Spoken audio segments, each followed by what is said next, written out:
Filipenses 3, a partir do versículo 2. Acautelai-vos dos cães, acautelai-vos dos maus obreiros, acautelai-vos da falsa circuncisão, porque nós, e ele agora está se dirigindo aos crentes aqui de Filipos, porque nós é que somos a circuncisão, nós que adoramos a Deus no Espírito, e nos gloriamos em Cristo Jesus, e não confiamos na carne. Bem que eu poderia confiar também na carne. Se alguém outro, se qualquer outro pensa que pode confiar na carne, eu mais ainda. Circuncidado no 8º dia, da linhagem de Israel, da tribo de Benjamim, hebreu de hebreus, quanto à lei, fariseu, quanto ao zelo, perseguidor da igreja, quanto à justiça que há na lei, irrepreensível. Mas o que para mim era lucro, isto considerei perda por causa de Cristo. Sim, deveras considero tudo como perda, por causa da sublimidade do conhecimento de Cristo Jesus, meu Senhor, por amor do qual perdi todas as coisas e as considero como refúgio para ganhar a Cristo e ser achado em Cristo, não tendo eu justiça própria, que procede de lei, senão a justiça que é mediante a fé em Cristo, a justiça que procede de Deus, baseada na fé, para o conhecer, e o poder da sua ressurreição, e a comunhão dos seus sofrimentos, conformando-me com ele na sua morte, para de algum modo alcançar a ressurreição dentre os mortos. Versículo 12. Não que eu o tenha já recebido, ou tenha já obtido a perfeição, mas prossigo para conquistar aquilo para o que também foi conquistado por Cristo Jesus. Irmãos, quanto a mim, não julgo havê-lo alcançado, mas uma coisa faço, esquecendo-me das coisas que para trás ficam, e avançando para as que diante de mim estão, prossigo para o alvo, para o prêmio da soberana vocação de Deus em Cristo Jesus.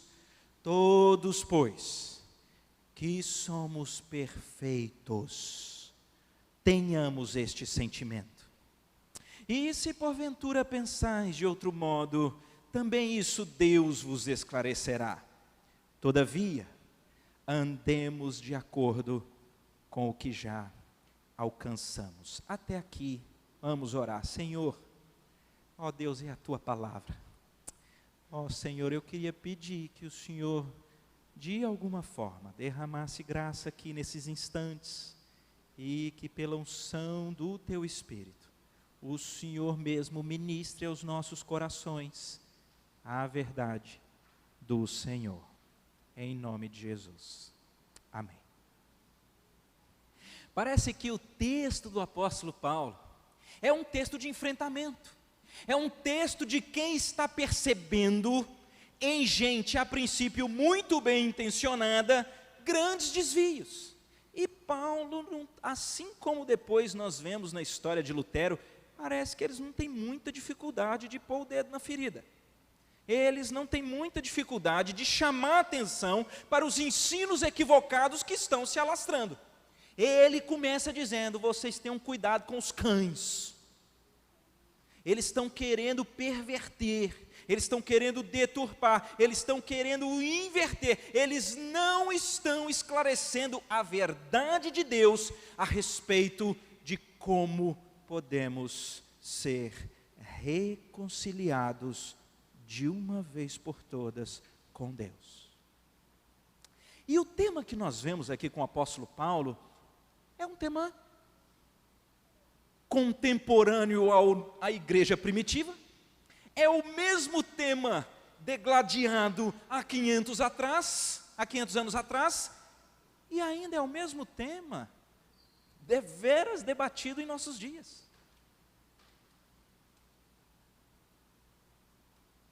Como se conquista o favor de Deus? Como que estaremos em pé ao final do julgamento do Deus puro, santo e justo?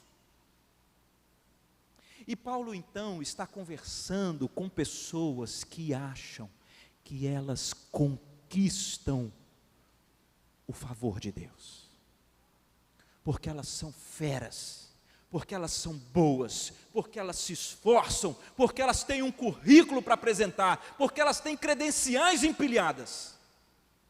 E o apóstolo Paulo diz: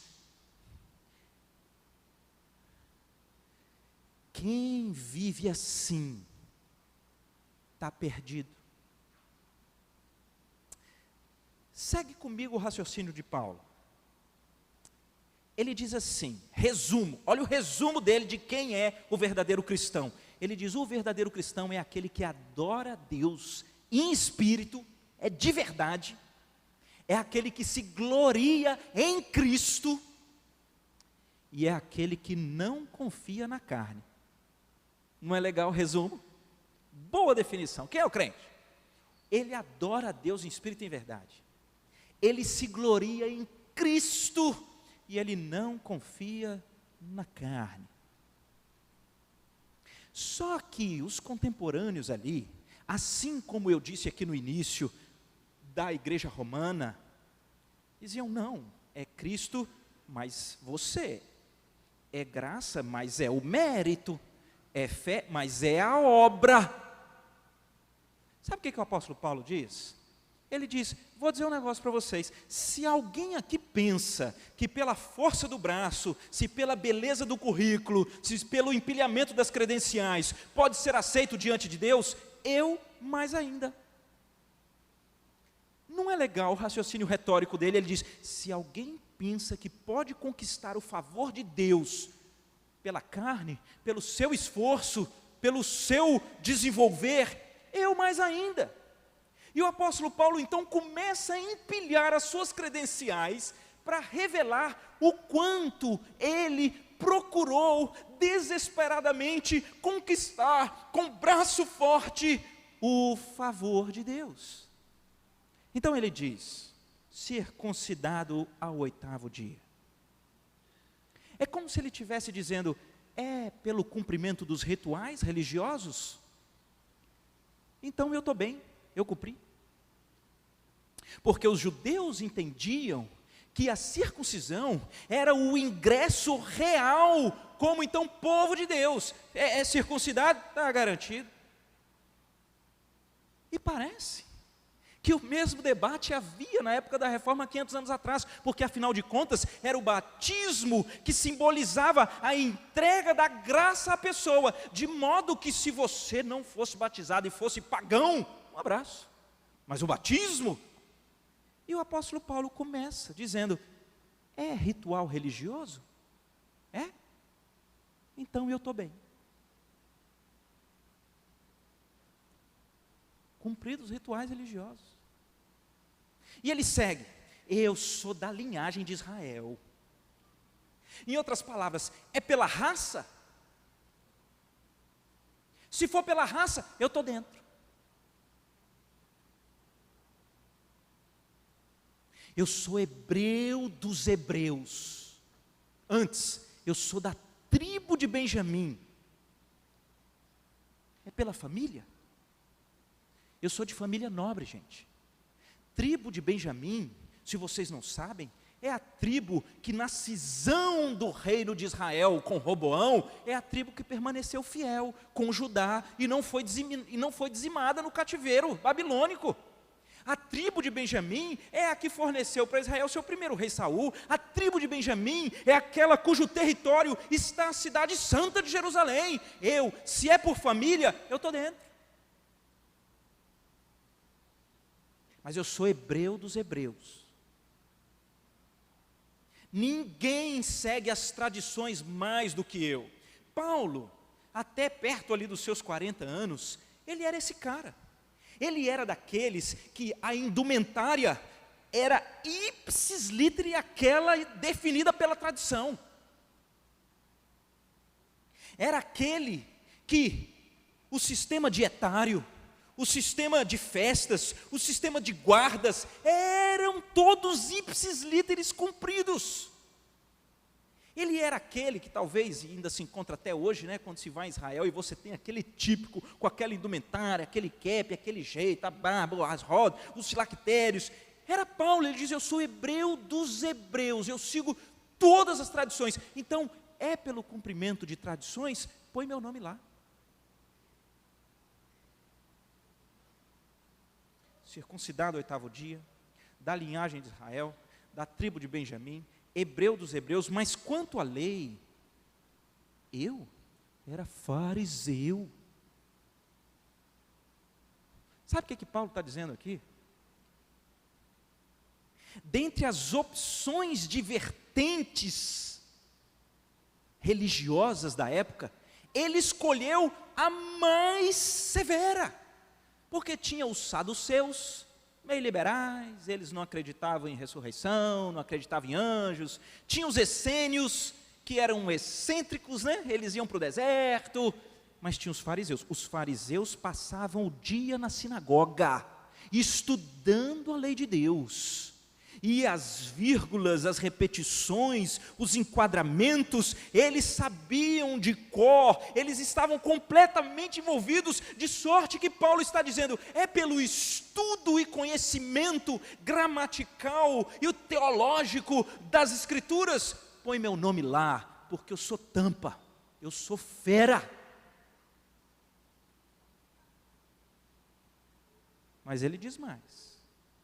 Quanto ao zelo, com aquilo que eu achava que era a única forma de ganhar o favor de Deus, eu era tão zeloso que eu matava quem era contra a gente. É isso que ele está falando. Eu amo o Senhor Jesus, sou crente presbiteriano feliz, mas eu não saio por aí matando os batistas. A gente não faz isso. Paulo não. Paulo diz, eu sou fariseu, e essa turma que começou a fazer um levante aí, com um negócio diferente, eu persigo e mato, zelo. E ele termina com uma pérola.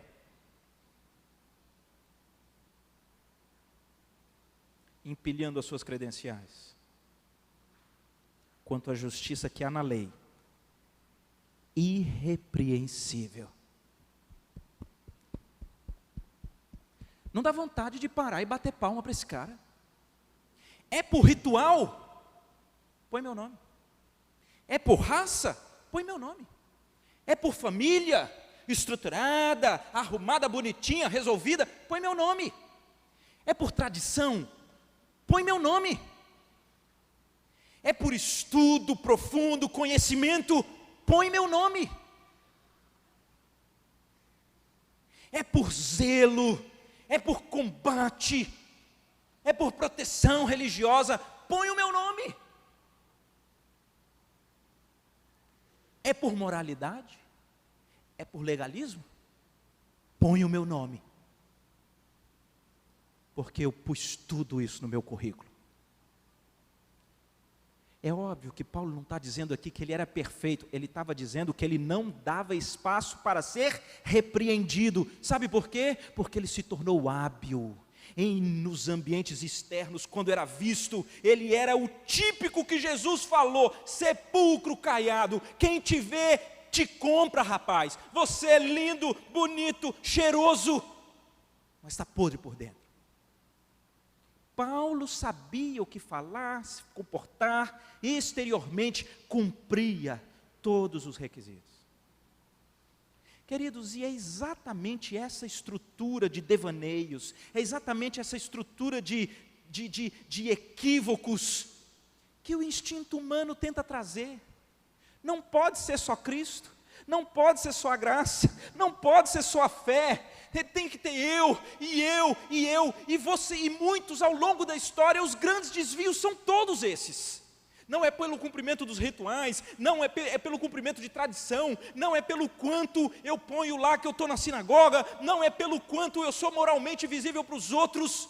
E o apóstolo Paulo, depois de empilhar todas essas credenciais que ele outrora colocava na coluna de virtudes para ser aceito por Deus, ele diz a seguinte verdade: mas o que para mim era lucro, isso considerei perda, por causa de Cristo Jesus, o meu Senhor, por amor do qual eu perdi todas as coisas. Veja, vou no 7 de novo, que eu pulei para o final do 8, mas eu quero ler o 8 inteiro.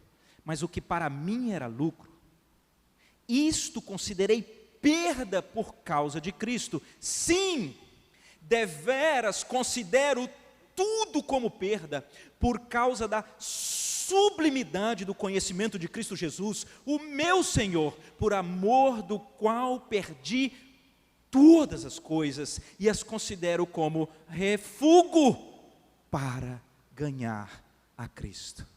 Uau! Você não entendeu ainda não, querido? Está saltando, está pulando do texto essa pérola. O que Paulo está dizendo é que talvez as melhores coisas, aquelas que você acha que foram os seus melhores dias, aquilo que você faz na expectativa de que isso conquista para você o favor de Deus. Ele diz, esse negócio, essa palavra refúgio, significa excremento, esterco. Em outras palavras, o que Paulo está dizendo não é que é indiferente, não, pode pensar sim ou não, contanto que esteja com Cristo. Ele diz não, todas as coisas que nós queremos colocar como sendo aquelas que podem nos fazer em pé, justos, retos, diante do Deus que ao final é o juiz perfeito e santo. Se colocarmos qualquer outra coisa no lugar que não Cristo, isso é excremento, isso é esterco, isso é lixo, isso é refúgio. Uau! Tudo que eu considerava lucro, para mim é perda, por causa da sublimidade do conhecimento de Cristo Jesus. Queridos, é aqui que nós precisamos entender a verdade da palavra de Deus, resgatada no solos Cristo. Que verdade é essa? É a pergunta, só tem uma resposta. Como Deus, santo e justo, ao me julgar, poderá me inocentar, me receber como? Apenas e tão somente por causa da obra completa de redenção realizada em Cristo Jesus. Somente. Um pastor presbiteriano, muito conhecido, chamado R.C. Sproul, ele tem uma suspeita sobre a causa pela qual tantas pessoas não consideram que Cristo seja suficiente. E eu achei curioso. E então fiquei com vontade de compartilhar com os irmãos.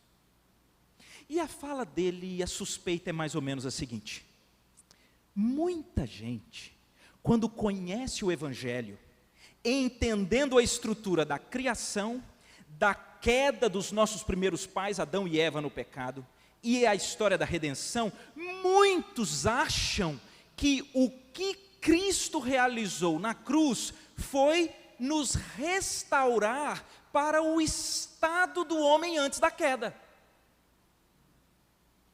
Muitos pensam assim. Vou falar de novo. Vou perguntar. O que é que você acha que Cristo então realizou na sua obra na cruz por você? Você acredita que Cristo, ao morrer por nós, Ele restaurou a condição do homem antes do pecado? Porque se você crer assim, você não entendeu todo o Evangelho. Porque não é isso que Cristo faz. Roberto, eu não entendi. Deixa eu tentar explicar. Como era o pacto de Deus com Adão e Eva antes da queda? Eles se relacionavam com Deus? Sim. Mas era aquilo que na teologia é chamado de o pacto das obras. Adão, se vocês não me desobedecerem, comendo da árvore do bem e do mal, então vocês terão vida e bênção. Mas, se me desobedecerem, vocês terão morte e maldição. O que aconteceria se com o Evangelho nós retornássemos ao estado dos primeiros pais? Então, nós estaríamos inocentados dos nossos pecados, mas a partir de agora, eu seria responsável por obedecer até o fim e conquistar a vida e a bênção.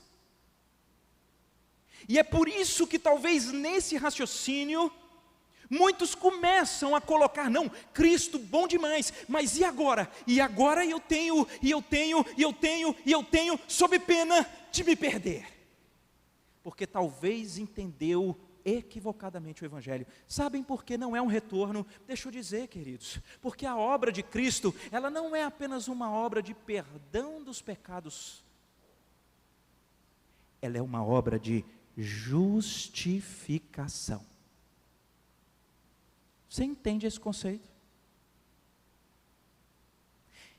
Paulo, quando está escrevendo aqui da maravilha de Cristo, da sublimidade do conhecimento de Cristo, ele explica para nós um homem que era tampa, que ganhava de todos nós nos pontos positivos na chamada de Deus. Ele diz assim, no versículo 9, eu preciso ser achado nele, não tendo justiça própria que procede de lei, senão a que é mediante a fé em Cristo, a justiça que procede de Deus baseada na fé. Preste atenção, o que Paulo está colocando, que é o pilar da resposta que Lutero resgata nas Escrituras, é que nós só seremos aceitos diante de Deus se nós tivermos uma justiça do tamanho que Deus requer.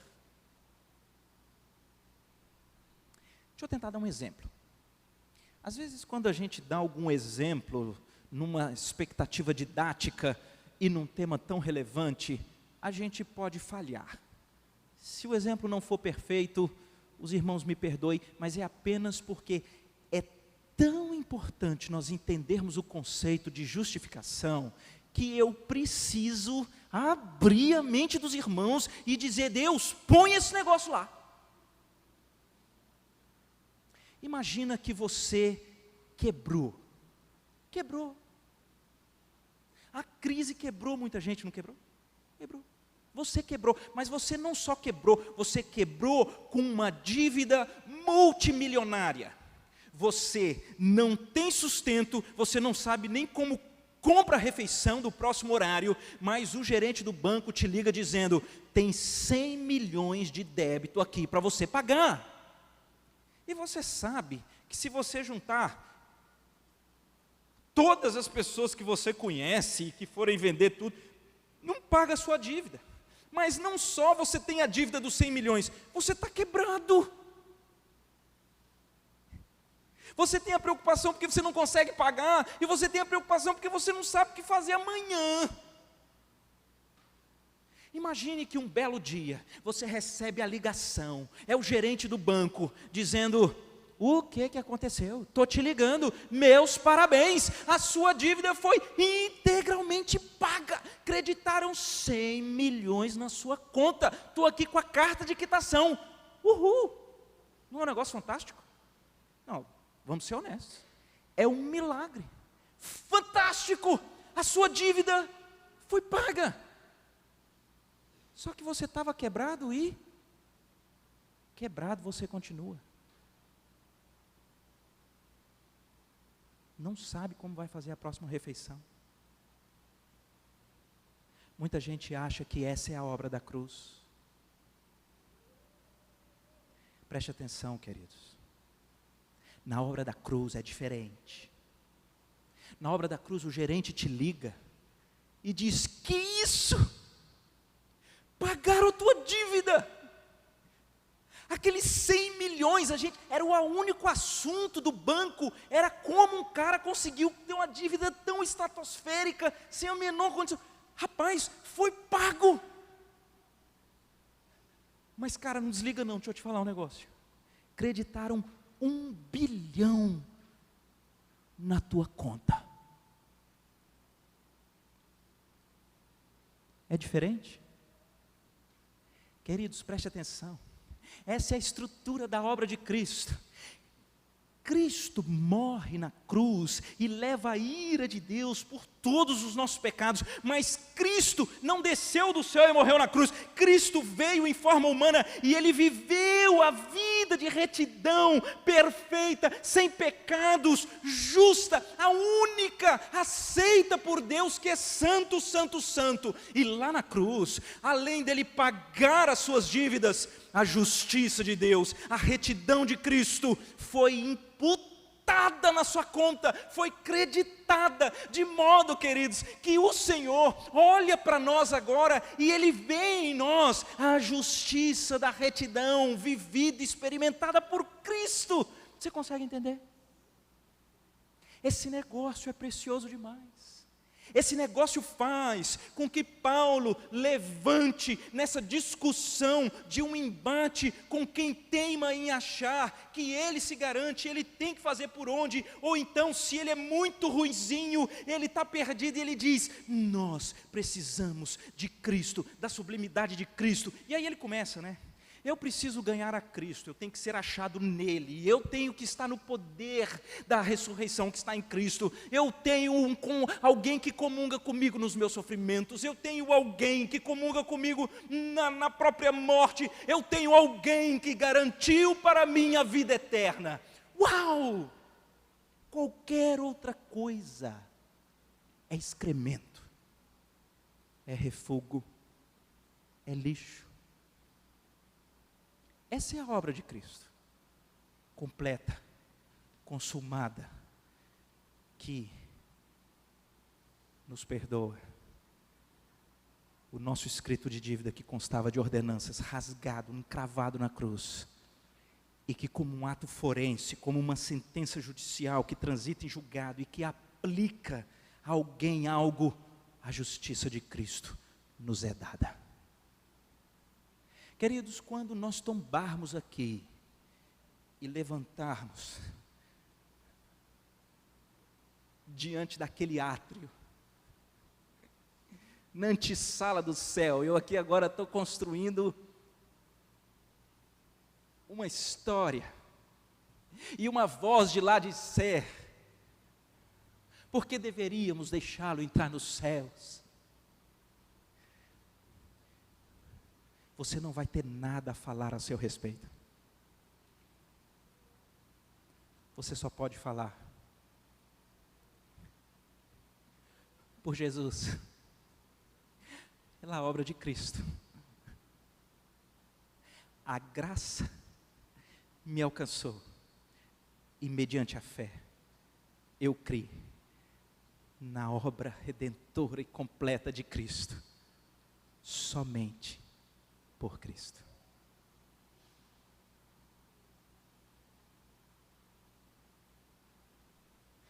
Sabe, queridos, o apóstolo Paulo revela para nós que nessa justificação que Cristo nos dá, o negócio é muito melhor do que o que a gente pensa. Porque ele mostra que não sou eu que conquisto, mas Cristo conquistou, e isso nos é imputado, como ele diz mais, eu agora posso conhecer a Cristo. Queridos, a gente ganha um amigo. O Senhor Jesus passa a ser o nosso melhor amigo, é conhecimento de Cristo, e nós sabemos que conhecimento nas Escrituras Sagradas denota intimidade. Você tem o Senhor Jesus para andar contigo, mas não é só isso. Ele diz, em Cristo eu tenho o poder. 10. O poder da sua ressurreição. Sabiam que a Bíblia diz isso? Que o poder de Deus que ressuscitou dentre os mortos, ele opera eficazmente em nós? Você consegue imaginar que Paulo agora, que tanto tempo buscou poder e ser reconhecido e ter, ele diz, esse negócio está no pacote da justificação, eu agora sou salvo por Cristo, sou justificado por Cristo, e opera eficazmente em mim o poder da ressurreição. E ele diz, veja esse pacote, foi-me dada a comunhão dos seus sofrimentos. Paulo aqui não está dizendo que ele agora tem que sofrer para que os outros sejam salvos. Não. Paulo está dizendo que agora ele tem um amigo que o salvou, que mudou sua identidade, onde ele pode dizer já agora, nenhuma condenação há para aqueles que estão em Cristo Jesus. E ele olha para esse amigo e fala assim, rapaz, e Jesus agora é meu companheirão íntimo, e eu tenho alguém para ser meu parceiro nas dores. Eu tenho alguém para ser meu parceiro na comunhão dos sofrimentos. Esse negócio é maravilhoso, queridos, porque tanto Paulo como Lutero, eles sofriam angústias da alma, sabe por quê? Porque no auge dos seus esforços, eles não se sentiam plenos, não se sentiam aceitos por Deus. Lutero, diz a história, ele passava os dias buscando nas penitências e nas confissões reiteradas, de alguma forma se sentindo em favor de Deus, mas não tinha. De repente, a justiça de Cristo, ele a apreendeu pela fé, lhe foi imputada, e agora ele tem Jesus, e o cara abraça Jesus, e ele tem agora quem comungar com ele nas lutas, e até mesmo no sofrimento, e até mesmo na morte. Lembra de Hebreus 4? Quando a Bíblia Sagrada nos diz que Cristo nos foi dado como um sumo sacerdote, mas ele não foi dado como um sumo sacerdote que não possa se compadecer de nós, porque ele mesmo sofreu as tentações e sofrimentos que sofremos. E o versículo 16, como que um alento para nós que somos do Senhor, diz assim, portanto, buscai desesperadamente o Senhor, para que vocês encontrem socorro em ocasião oportuna.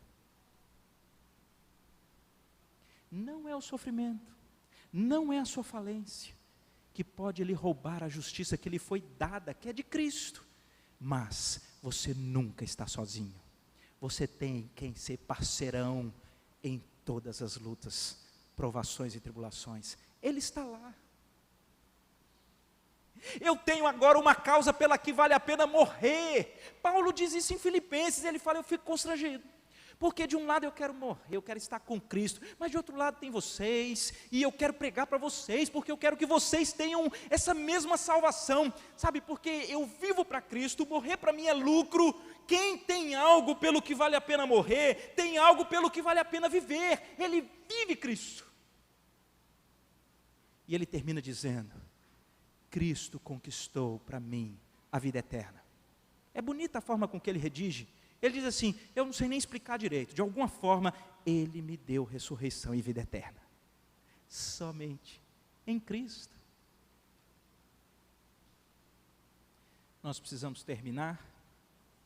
E eu queria então rapidamente olhar nos últimos versículos, a partir do 12, e fazer alguma aplicação ao nosso coração. Paulo, a partir do versículo 12, ele começa a falar de uma maneira muito poética e difícil. Ele diz, não que eu já tenha obtido a perfeição, mas eu prossigo para conquistar aquilo para o que também eu fui conquistado. E esquecendo-me das coisas que para trás ficam, eu prossigo para o alvo, para o prêmio da soberana vocação. E atenção, todos nós que somos perfeitos deveríamos ter esse mesmo desejo. Como é que é, Paulo? Então você não alcançou a perfeição, mas todos nós que somos perfeitos precisamos ter esse mesmo desejo seu. Que desejo que é? É prossigo para conquistar aquilo para o que eu fui conquistado. E é o quê? É aquilo que eu deixo para trás e sigo, é o prêmio da soberana vocação, certo? E o que é isso, cara? Paulo está inebriado com o Senhor Jesus. E aí então, ele diz algumas verdades. A primeira, ele diz: todos nós que somos perfeitos, precisamos ter esse sentimento, desejo e anelo que eu falei. O que é isso? Deixa eu dizer uma coisa para vocês, queridos. Em Cristo Jesus, nos é dada uma nova identidade. E assim quem está em Cristo é nova criatura. As coisas antigas já passaram. Eis que tudo se fez novo. É o apóstolo Pedro nas suas cartas que vai dizer: em Cristo Jesus já nos foram doadas todas as coisas que conduzem à vida e à piedade. O próprio apóstolo Paulo fala lá em Efésios que bendito seja o Deus e Pai do nosso Senhor Jesus Cristo, que nos abençoou com toda sorte de bênçãos espirituais nas regiões celestiais em Cristo Jesus. É uma nova identidade, é um negócio completo. Você que tem Jesus pode ter estabilidade, pode ter contentamento. Ele transforma sua identidade. Mas que anelo é esse que ele diz: não obtive ainda uma perfeição e prossigo para conquistar aquilo para o que também foi conquistado? Primeiro, que frase é essa? Né? Ele diz assim: eu quero aquilo que é o propósito para o qual eu fui conquistado. Em outras palavras, o meu objetivo é ser aquilo que eu teria que ser. É como se ele dissesse assim: rapaz, o meu maior desejo é seguir os passos e chegar aonde Deus que me conquistou projetou que eu chegasse. Eu prossigo para conquistar aquilo para o que eu fui conquistado. E o que é isso? E eu gosto da interpretação do pastor John MacArthur, quando ele relembra para nós o alvo de Deus lá em Romanos 8. Conhecemos bem Romanos 8, 28. Todas as coisas cooperam para o bem daqueles que amam a Deus, daqueles que são chamados segundo os propósitos do Senhor. E na sequência, a palavra de Deus explica: aos que de antemão conheceu, a estes também predestinou para serem feitos conforme a imagem do seu Filho Jesus. O alvo de Deus, ao nos alcançar pela sua graça, nos levar pela fé a Jesus, nos imputar de uma vez por todas com a justiça de Cristo, tendo pago todo o nosso escrito de dívida, é que nós sejamos conformados à imagem do seu Filho Jesus. O que Paulo está dizendo aqui, queridos, para nós encerrarmos, é o seguinte: quem compreende a salvação somente pela obra de Cristo, não tem jeito de se tornar um leviano, um largado. Ah, é assim? Quer dizer que então é só falar que foi Jesus? Então, bora aí, eu creio em Jesus e vou cair na gandaia. Ele diz: não é isso que acontece. O que acontece é que nós agora temos uma nova identidade transformada, e esse negócio mexe conosco, porque todos nós sabemos nos relacionamentos como nós somos influenciados, não é verdade? Estou casado, vou fazer 13 anos, é tão engraçado. A gente vai acostumando, vai aprendendo jeitinhos um do outro, só que Cristo é o nosso melhor amigo. E nós agora que somos de Cristo, Ele diz, eu tenho um alvo, que é ser aquilo para o que eu fui conquistado. É o que os teólogos ficam falando do já e ainda não.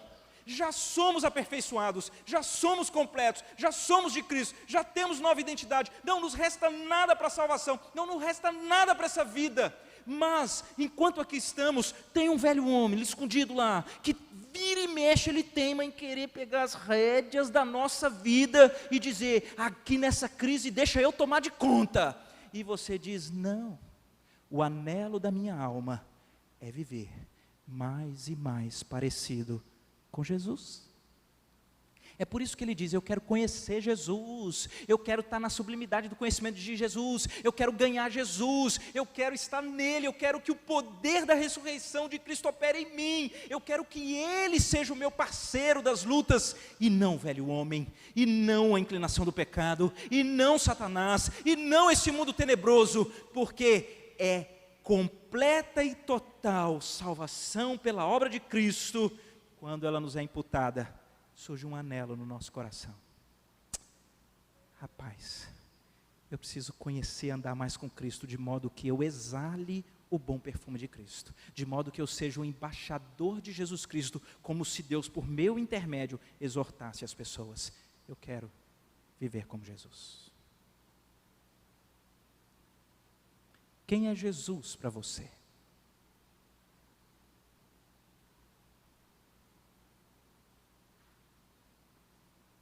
Qual é o nível de intimidade, do desejo de caminhar com Jesus que você tem?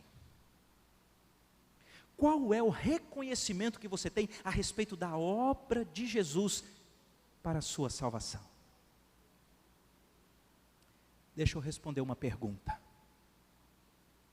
Você só permanecerá de pé